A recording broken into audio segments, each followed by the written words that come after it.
अगर आसिम मुनीर पर या पाकिस्तान पर हमला होता मान लीजिए, तो क्या ये जो टॉक्स हैं ये वाकई सबोटाज खत्म हो जाती वहीं पर? हमारे ख्याल से अगर ये हमला होता तो टॉक्स सबोटाज तो बाद में होती जो किसी भी हद तक जा सकता था, किसी भी हद तक। जी हाँ, क्योंकि एजेंसी ने बातचीत के दौरान आर्मी चीफ मुनीर की हत्या को लेकर मोसाद के प्लान का पता लगाया और फिर इजराइल को एक धमकी भरा संदेश भेजा। ब्राजील के पत्रकार का दावा है कि इस संदेश में पाकिस्तान ने धमकी भरे लहजे में कहा कि अगर तुमने हमारे सेना प्रमुख या डेलीगेट्स को हाथ भी लगाया तो हम तुम्हें दुनिया के नक्शे से मिटा देंगे। खुफिया एजेंसी ने इसके ऊपर उसको मालूमात मिली तो उन्होंने एस्कोबार तो कहते कि वाया ओमान उन्होंने पैगाम पहुंचाया इजराइल को कि अगर ऐसी कोई हरकत करने की कोशिश की या इवन किसी पाकिस्तानी की तरफ देखने की भी कोशिश की इजराइल ने तो हम इजराइल को दुनिया के नक्शे से मिटा देंगे। ये पाकिस्तान की और इजराइल के प्रधानमंत्री बेंजामिन नेतन्याहू को लेकर ब्राजील के एक पत्रकार के दावे ने कई देशों को सन्न कर दिया। पत्रकार पेपे एस्कोबार का दावा है कि इजराइल की खुफिया एजेंसी मोसाद को नेतन्याहू ने पाकिस्तान के सेना प्रमुख को पत्रकार पेपे एस्कोबार का दावा है कि इजराइल की खुफिया एजेंसी मोसाद को नेतन्याहू ने पाकिस्तान के सेना प्रमुख को जान से मारने का आदेश दिया था, जिसके बाद मोसाद ने आसिम मुनीर को मारने का प्लान तैयार कर लिया था। लेकिन ऐन वक्त पर पाकिस्तान के अधिकारियों को इस बात की भनक लग गई, जिसके बाद पाकिस्तानी मिलिट्री एजेंसी ने बातचीत के दौरान आर्मी चीफ मुनीर की हत्या को लेकर मोसाद के प्लान का पता लगाया और फिर इजराइल को एक धमकी भरा संदेश भेजा। ब्राजील के पत्रकार का दावा है कि इस संदेश में पाकिस्तान ने धमकी भरे लहजे में कहा कि अगर तुमने हमारे सेना प्रमुख या डेलीगेट्स को हाथ भी लगाया तो हम तुम्हें दुनिया के नक्शे से मिटा देंगे। बस बात खत्म। दरअसल यह सब तब हुआ जब स्विट्जरलैंड में ईरान और अमेरिका के बीच शांति समझौता हो रहा था। ब्राजील के पत्रकार पेपे एस्कोबार ने राजनीतिक कमेंटेटर मारियो नवल के पॉडकास्ट में यह बड़ा दावा किया। उन्होंने कहा कि इसी दौरान पाकिस्तान की मध्यस्थता में हो रहे इस समझौते में प्रधानमंत्री शहबाज शरीफ और सेना प्रमुख आसिम मुनीर भी मौजूद थे और यहीं मुनीर को मारने की तैयारी थी। लेकिन पाकिस्तान के अधिकारियों को इस बात की ऐन वक्त पर जानकारी मिल गई और फिर पाकिस्तान ने इजराइल को सीधी धमकी दे डाली। ब्राजील के पत्रकार के इस दावे को लेकर सोशल मीडिया पर बवाल मच गया। हालांकि पत्रकार ने दावे से जुड़े कोई सबूत पेश नहीं किए। वहीं सूत्रों के मुताबिक इस दावे को पाकिस्तानी अधिकारी ने मनगढ़ंत और बकवास बताया। पाकिस्तानी न्यूज चैनल ARY के चेयरमैन कामरान खान ने बताया कि एक बड़े पाकिस्तानी अधिकारी ने मुनीर की हत्या की साजिश वाले दावे को पूरी तरह से बकवास बताया और कहा कि यह दावा सच्चाई से कोसों दूर है। पाकिस्तानी अधिकारी के मुताबिक प्रधानमंत्री शहबाज शरीफ और आर्मी चीफ आसिम मुनीर का स्विट्जरलैंड दौरा एकदम तय कार्यक्रम के हिसाब से शांतिपूर्ण रहा। स्विट्जरलैंड या अमेरिकी सुरक्षा टीमों की तरफ से पूरे दौरे में सिक्योरिटी को लेकर कोई भी अलर्ट या छोटी सी भी चिंता जाहिर नहीं की गई थी। ल्यूसान में आर्मी चीफ और प्रधानमंत्री के ठहरने के दौरान पाकिस्तान के सुरक्षा इंतजाम पूरी तरह से मुस्तैद थे। हालांकि इजराइल और पाकिस्तान की तरफ से इस दावे पर कोई आधिकारिक प्रतिक्रिया नहीं आई, जिसके बाद ये सवाल उठने लगे कि आखिर इस पत्रकार को ये जानकारी कैसे मिली। दोस्तों, पहली बार अमेरिका और इजराइल के बीच में जबरदस्त टकराव देखा जा रहा है। हाल यह है कि डोनाल्ड ट्रंप ने नेतन्याहू को वार्निंग दी है, चेतावनी दी है कि वो अपने दायरे में रहें वरना उनके लिए मुश्किल हो। दरअसल ट्रंप इसलिए नेतन्याहू से नाराज हैं या यूं कहें उनका गुस्सा 7वें आसमान पर है क्योंकि मिस्टर नेतन्याहू की एक बड़ी साजिश बेपर्दा हो गई अमेरिका के आगे और यहीं से ये जो टकराव है और तेज होने लगा। दरअसल हुआ यह था कि दुनिया के जाने माने इन्वेस्टिगेटिव जर्नलिस्ट खोजी पत्रकार पेपे एस्कोबार ने एक बड़ी खबर ब्रेक की जब ईरान और अमेरिका के बीच स्विट्जरलैंड में डील हो रही थी। अब एस्कोबार दुनिया के हर बड़े चैनल पर देखे जाते हैं। इनका यह कहना है, पेपे Escobar alleged that Israeli intelligence agency Mossad plotted to eliminate Pakistani military chief Asim Munir and the country's delegation in Geneva during Iran talks। कि जब ईरान के साथ बातचीत हो रही थी तो आसिम मुनीर जिस डेलीगेशन को लीड कर रहे थे जिनेवा में, उस पर हमला बोला जाना था। लेकिन ये सूचना या ये खेल जो था कहीं ना कहीं पकड़ा गया और पूरी की पूरी साजिश बेनकाब हो गई। ये पेपे एस्कोबार दावा कर रहे हैं। अब एक्सपर्ट्स का कहना है कि ये हमला इसलिए किया जा रहा था पाकिस्तानी डेलीगेशन पर ताकि ईरान और अमेरिका की जो बातचीत हो रही है, जो डील हो रही है, इसको तोड़ा जा सके। और इस डील के तोड़ने के पीछे नेतन्याहू का ही मकसद था। नेतन्याहू को पहले दिन से ये डील पसंद नहीं थी। वो बार बार ऐसा कुछ कर रहे थे, चाहे वो लेबनान में युद्ध कर रहे हो या ट्रंप पर प्रेशर डाल रहे हो या इजराइल लॉबी जो है अमेरिका पे प्रेशर डाल रही हो, वो इस डील के खिलाफ थे और नहीं चाहते थे कि ईरान और अमेरिका के बीच में समझौता हो जाए। अब नेतन्याहू का जो खेल था ट्रंप को इसलिए बुरा लगा क्योंकि जनरल आसिम मुनीर ट्रंप के ही आदमी हैं। एक तरह से कुछ लोग उनको ट्रंप का इन्फॉर्मर तक कहते हैं कि जो कुछ ट्रंप ईरान को कहलाना चाहते हैं वो आसिम मुनीर के थ्रू ही कहते हैं। तो जाहिर तौर पे अगर कोई अपना आदमी है और उस पर हमला जो है इजराइल कर रहा है तो बुरा तो लगेगा ट्रंप को, और ट्रंप को जब बुरा लगता है तो वो और भी ज़्यादा भला बुरा कहते हैं। उन्होंने तो यहाँ तक कह दिया नेतन्याहू को कि नेतन्याहू गलत आदमी है और अगर मैं साथ ना देता, मैं दखल ना देता अगर ईरान युद्ध में, तो ना सिर्फ नेतन्याहू तबाह होते बल्कि इजराइल तबाह हो जाता, ईरान इजराइल को तबाह कर देता। और ये बात उन्होंने एक टीवी चैनल पर भी बोलती। They would have blown up Israel. If it weren't for me, Israel would not exist today. उधर नेतन्याहू भी ट्रंप से बहुत खफा चल रहे हैं, एक तरह से झगड़ा ही आप कह लीजिए, और ट्रंप को हर मौके पर नीचा दिखाने की कोशिश नेतन्याहू कर रहे हैं। और मैं कह रहा हूँ ये पहली बार हो रहा है।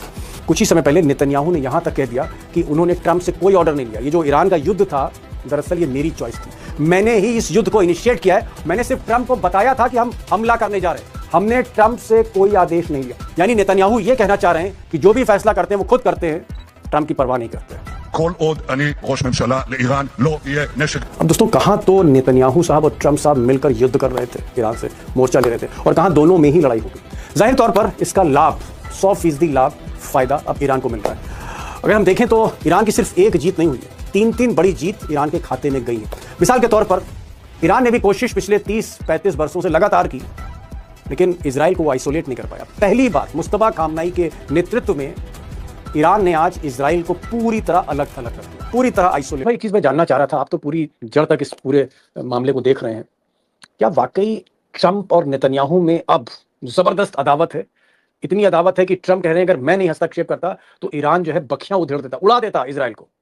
और नेतन्याहू कह रहे हैं, ताजा बयान कुछ देर पहले का, नेतन्याहू कह रहे हैं कि मैंने कोई आदेश नहीं लिए थे मिस्टर ट्रंप से, बल्कि ट्रंप को मैंने बता दिया था कि मैं ईरान पर हमला करना जा रहा हूं। यानी ट्रंप की मुझे इतनी परवाह नहीं है। ये जो झगड़ा हो रहा है, खासकर आसिम मुनीर पर जो हमला मोसाद करने जा रहा था, उसके बाद ये झगड़ा और बढ़ गया है। क्या आपको लगता है कि नेतन्याहू पूरी तरह से उनके अब हाथ पांव कट चुके हैं, पूरी तरह से कमजोर हो चुके हैं, आइसोलेट हो चुके हैं, खेल खत्म हो चुका है नेतन्याहू का? देखिए दीपक जी, नेतन्याहू और उनके खास मित्रों की ये बहुत बड़ी हार है। ओह, और इसमें जो नेतन्याहू ने जो एक आइडियोलॉजी लेके चला था कि शिया सुन्नी दोनों को हम निपटाएंगे, वो फेल हो। ईरान ने उसको हरा दिया। वो जो कोशिश कर रहा है कि जो भी मीडिएट कर रहे हैं सुन्नी मुल्क, कतर, पाकिस्तान, इन पे हमला करो, ये बिल्कुल क्या कहें इसको, पागलपन की लाइन है। ये कहां से, इसको अमेरिका कैसे एक्सेप्ट कर सकता है, जो कि पाकिस्तान का एलाई है, कतर का एलाई है, तमाम देशों का एलाई है। जेडी वैंस अभी स्विट्जरलैंड में थे, क्या उनके सामने जो पेपे एस्कोबार ने रेवलेशन किया, क्या उनके रहते मोसाद मार देता आसिम मुनीर को? मतलब ये तो ऐसी बात हो गई कि मतलब दुनिया में कुछ है ही नहीं इजराइल के सिवा। इजराइल को ये गलतफहमी हो गई। नहीं, लेकिन मुझे एक चीज बताइए कि क्यों जो है वो नेतन्याहू चाह रहे थे, क्योंकि जो नेतन्याहू चाहेंगे वही मोसाद, उनकी खुफिया एजेंसी चाहेगी। मोसाद स्विट्जरलैंड में जहां ये बातचीत हो रही थी ईरान के बीच में और अमेरिका के बीच में, वहां पर वो आसिम मुनीर या पाकिस्तान पर हमला क्यों करना चाह रहे थे? मोसाद आसिम मुनीर पर हमला करके उसको हासिल क्या होता? इसमें दीपक जी देखिए, मैंने आपको पहले भी इस मंच पे मैंने कहा है, मोसाद के पास कैपेबिलिटी है, वो एक ही चीज उसके पास है, असैसिनेशन करने की कैपेबिलिटी। अब यहां पर इजराइल की चिड़ यह है कि ईरान के खिलाफ कुछ कर नहीं सकता इजराइल, लेबनान से उसको विड्रॉ करना है। अब बचा क्या उसके पास? गाजा में ऑलरेडी ट्रूस चल रहा है, वेस्ट बैंक को एनेक्स करेगा, ये करेगा, तो उसमें तो सुन्नी मुल्कों से सीधे बढ़ेगा वो। तो उसने पाकिस्तान को एक असैसिनेट करके, एक तो ये जो ईरान से समझौता अमेरिका का चल रहा है, इसको डिरेल कर दो, इसको खत्म कर दो, सबोटाज करो, इसको सबोटाज कर दो। और अभी शहीद इमाम खामनेई का फ्यूनरल होने जा रहा है, उसके पहले ही कर दो, तो उसके बाद फिर एक तरह से मतलब फिर से माहौल गर्म हो जाए, फिर से जंग हो जाए। यही तो इजराइल चाहता है। क्या आपको लग रहा है कि अगर मान लीजिए, अब तो खैर पाकिस्तान का भी रिएक्शन आ गया कि ऐसा कुछ नहीं था, और जब चीजें जो है वो विफल कर दी जाती तो ऐसे कहा जाता है, लेकिन खबरें इस तरह की भी आ रही हैं कि हमला तो करने का पूरा इरादा था, साजिश थी, विफल हो गया, एक अलग बात है। अगर आसिम मुनीर पर या पाकिस्तान पर हमला होता, मान लीजिए, तो क्या ये जो टॉक्स हैं ये वाकई सबोटाज खत्म हो जाती वहीं पर? अगर ये हमला होता तो टॉक्स सबोटाज तो बाद में होती। मुझे लगता है अमेरिका इजराइल में कोई बड़ा झगड़ा हो जाता जो किसी भी हद तक जा सकता था, किसी भी हद तक। जी हाँ, क्योंकि इस समय जो पूरी सिचुएशन है, ट्रंप को बस एक ट्रिगर चाहिए कि वो नेतन्याहू को की गर्दन पकड़ ले, ये वो चाहे। और जेडी वैंस उनका आदमी है, उनको जेडी वैंस को भेजा गया। जेडी वैंस के पीछे केवल ट्रंप नहीं है, पूरे अमेरिका का सिस्टम है, तो ये चाहता है कि ईरान के साथ किसी भी हाल में समझौता हो। तो आप सोचिए अमेरिका के सिस्टम से नेतन्याहू भिड़ रहा है।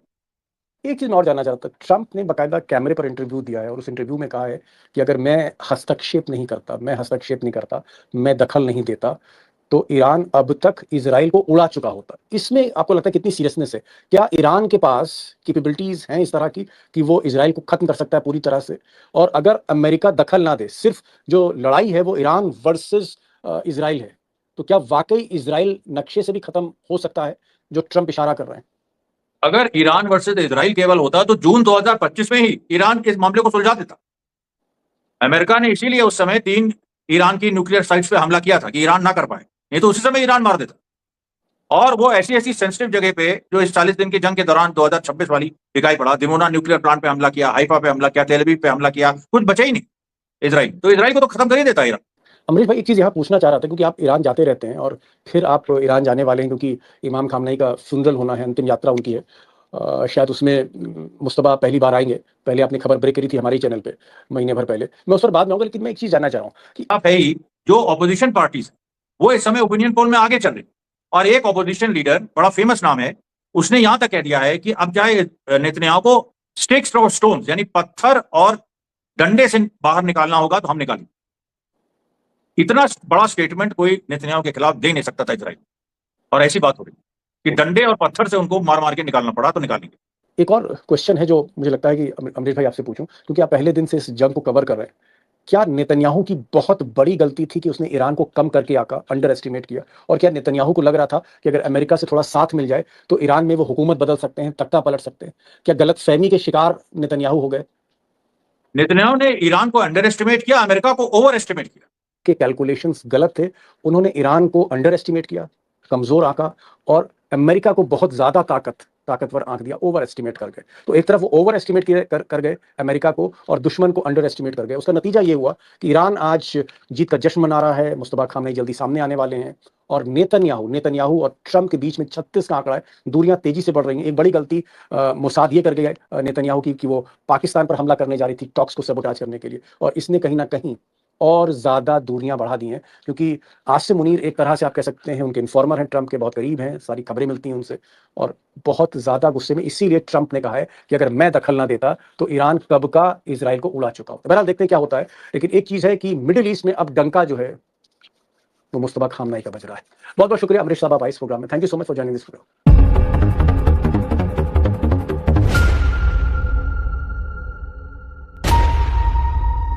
अच्छा हैदर, ब्राजीलियन जर्नलिस्ट ने एक इंटरव्यू दिया है मारियो नोफाल को। उसमें कहा है कि पाकिस्तान की जो टॉप लीडरशिप है और बिलखुसूस जिन्होंने मुज़ाकरात में एक रोल प्ले किया, उनको बहुत बड़ा थ्रेट था। वो क्या कहानी है? इंटरव्यू में क्या कहा? बेसिकली मारियो नोफाल को इंटरव्यू दिया है पीपी एस्कोबार। पीपी एस्कोबार जो है ये ब्राजीलियन जर्नलिस्ट है और इसके साथ ये जियोपॉलिटिकल एनालिस्ट भी है। वो ये कहता है कि उसका जो सोर्स है उसने उसको ये कम्युनिकेट किया है कि स्विट्जरलैंड में जिस वक्त पाकिस्तान की सालिसी में ईरान और अमेरिका के दरमियान मुज़ाकरात का जो दौर होना था, इनफैक्ट जो हुआ भी बड़ा कामयाब दौर रहा, उस वक्त पाकिस्तान की इंटेलिजेंस ने उसको ये खबर मिली कि इजरायली खुफिया एजेंसी मोसाद डायरेक्टली नेतन्याहू के हुक्म पर पाकिस्तान के army chief field marshal Syed Asim Munir की असैसिनेशन प्लान कर रही है। ना सिर्फ फील्ड मार्शल सैयद आसिम मुनीर साहब, बल्कि पाकिस्तानी वफद के जो बाकी लोग हैं उनके हवाले से भी ऐसी कोई अटेम्प्ट हो सकती है। और ये intelligence as per Pepe Escobar, जब पाकिस्तानी खुफिया एजेंसी ने इसके ऊपर उसको मालूमात मिली तो उन्होंने, एस्कोबार तो कहते हैं कि वाया ओमान, उन्होंने पैगाम पहुंचाया इजराइल को कि अगर ऐसी कोई हरकत करने की कोशिश की या इवन किसी पाकिस्तानी की तरफ देखने की भी कोशिश की इजराइल ने, तो हम इजराइल को दुनिया के नक्शे से मिटा देंगे। ये पाकिस्तान की जानिब से क्लियर मैसेज, ये मैसेज दिया गया एज पर एस्कोबार, जो उन्होंने मारियो नोफाल को इंटरव्यू दिया है। और हम अगर इससे थोड़ा सा पीछे जाएं तो हमने मल्टीपल टाइम्स ये देखा कि नेतन्याहू, जिसको मैं नेतन्याहू बोलता हूं, वो ये महसूस करता रहा है और पब्लिकली उसने कहा भी है कि Pakistan is somehow a threat to Israel, क्योंकि